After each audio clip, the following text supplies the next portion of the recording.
All right, so in this demo, we're going to navigate to Azure Well Architected. Where the journey starts is where I recommend we all start. In the browser of your choice with the search engine of your choice, go to the Azure Architecture Center. That's going to be a very rich experience with all of the knowledge, all the experience that we've gathered from our own solution architects, from our own engineering teams, but also shared with clients, all gathered into one central place. It can be a little bit overwhelming to navigate at the beginning, but I recommend it for anybody who's an enterprise architect, anybody who's going to lead the development of a new cloud native or even an IoT or hybrid workload type of app. You'll be able to find a ton of things to think about here, some guidance. I would argue that almost all of this is applicable to any application, no matter where it's being hosted. Obviously, ours is going to be skewed towards not only this is the best practice in general when you're going to build cloud native, but specifically to Azure, you should be using this and this service. All right, so this is the Azure Architecture Center. Where we're going to want to go next is into Azure Well Architected Framework. And if we navigate here, you'll recognize what Nagendra and I have been preaching throughout the session. If you were in our webinar, centered around 5 pillars: reliability, security, cost optimization, operational excellence, and performance efficiency. So everything is going to be organized around these 5 pillars. We'll have videos and text to get you acquainted to the topics. And here we'll have a couple of really cool links. So design principle, reference architectures. You'll also find partners and support and service offers. So let's say you had an application that you want to modernize, an application you want to bring to cloud native. Microsoft has programs in place where we partner up with solution providers or partners in our rich ecosystem. Partially, we even sponsor these engagements where we're going to help you just flatten the learning curve by bringing experts that have done it many times over into your projects. You get to your documentation, and then 2 things I want to click on. Azure Advisor, very, very cool. If this is the first time you hear about Azure Advisor, I'd recommend, while we're still on the call, you can navigate to the portal.azure.com and have a look at Azure Advisor. Think of it as well architected, but in the real world against your real assets. I'll show you this over here in my portal. So I'm subscribed. I'm in my portal.azure.com in my Microsoft subscription, and I've navigated to the Advisor pane. And so what it will do here, and you'll recognize it again, the 5 pillars: cost, security, reliability, etc. It will build recommendations around these 5 pillars and find things that I'm doing well, find things that I'm not doing well. And for example, here in my case, I get recommendations on security. For example, FTPS should be required in function apps. Storage account should use only private link connection as a medium recommendation, etc. So all the knowledge that we discussed in Well Architected applied in the real world will show up in Azure Advisor. Now, how do you do Well Architected if you haven't built your app yet and you don't want to be surprised? That's where you're going to want to do these reviews. They're a little more theoretical, and it's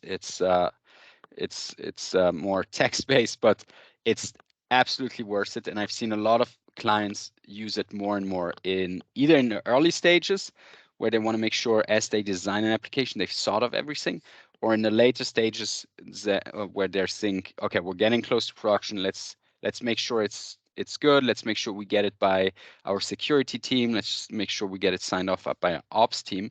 A lot of what these teams would drill you on in a review is already covered in Azure Well Architected. So let's click, for example, in a Well Architected review here. What it will build is basically an assessment. You can run your own assessment on your own application. It's going to be a long list of questions with multiple choices. They'll be populated based on what you choose in terms of focus. So let's say this one is just going to be a core application, and then I'm going to focus today on operational excellence. Am I ready to operate this at scale with SLAs for my real life production clients?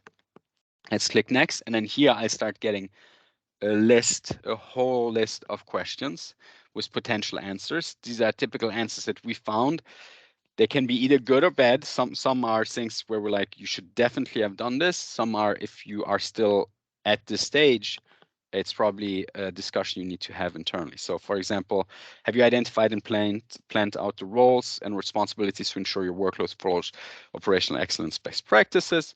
If you did say there's no separation between dev and ops, that's something we still see, where DevOps is understood as, oh, I have the same person do both. Probably you'd get a recommendation to revisit this decision. You've understood all the choice and desired configuration, etc., etc. So you can click through this, through all these questions, answer honestly, based on what you assessed of yourself, and then the outcome of it. If we go back to, let me show you real quick a review of some things that I've already created in the past. Here's, for example, one I did yesterday. How it looks, and this is something then you can cooperate or partner up with other people in your company. You'll see, okay, we've done one review here for the webinar, and if we click into it, these were all the answers. We can edit them, but where it gets interesting is, let's have a look at the view of the guidance. So this assessment overall is a critical need of revisit. There's a lot of room for improvement. We got a pretty low result, and if we look at what are the recommendations that come, they'll all be here. So we'll show you, okay, these are things that you've said you haven't thought of, haven't implemented yet. We highly recommend you do. Once you've done it, you can amend your assessment, and this score will start going up. So a good way also to track progress as you build and get ready to launch your apps. And from here, you'll be able to, for example, collect and store log key metrics. It goes straight into application health instrumentation, deep into the documentation, so you can understand how to close that gap in Azure. So this was the demo of well-architected framework from the Azure Architecture Center.